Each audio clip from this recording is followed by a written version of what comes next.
ajaran agama itu kan sebetulnya komprehensif, menyeluruh dan satu kesatuan, tidak terpisah-pisah itu ajaran agama, satu kesatuan.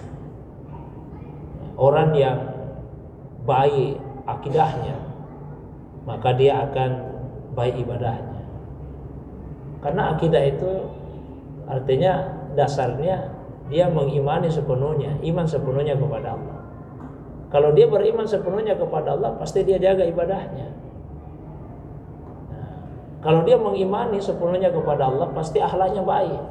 Karena dia beriman Allah itu Maha melihat. Jadi ajaran Islam itu sebetulnya komprehensif, menyeluruh satu kesatu.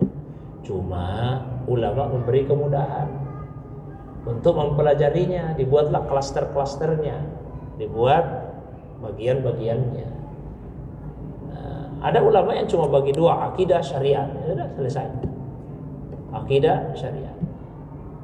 Ada ulama yang bagi tiga, akidah syariah, akhlak. Pembagian ini cukup populer, biasa diistilahkan dengan trilogi Islam, tiga ajaran dasar Islam.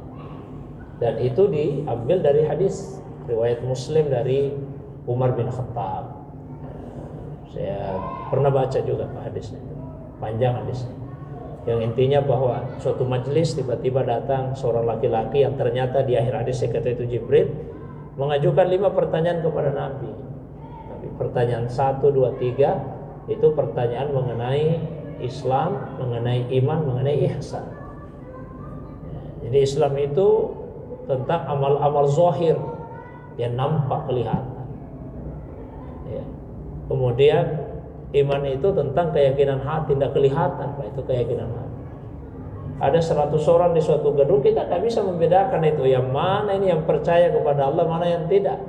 Biasa, karena iman itu tidak kelihatan. Tapi kalau orang salat, ya bisa dibedakan, ini orang salat, ini orang tidak salat.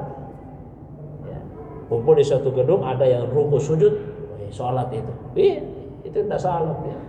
Dia perbuatan zahir, yaitu keislaman.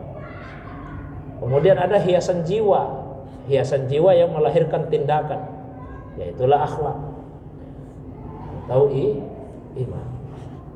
Ya, kemudian masing-masing ada ilmunya. Kalau bicara tentang keyakinan, keimanan, itu ilmunya adalah ilmu tauhid. Kalau bicara mengenai keislaman, ilmunya adalah ilmu fikih.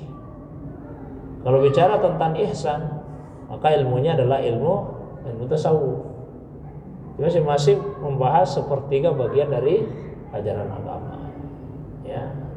Jadi idealnya ketika ilmu itu dipelajari secara terintegrasi, utuh, dari bisa-bisa.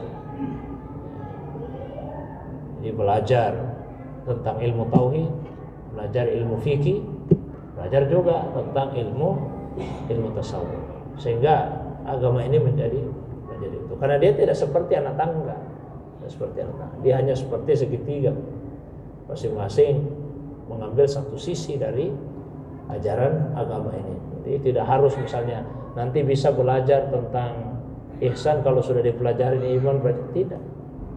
Ya. Dia bukan anak tangga yang mengharuskan harus dari bawah ke atas. Bisa dipelajari secara bersamaan tiga-tiganya. Barangkali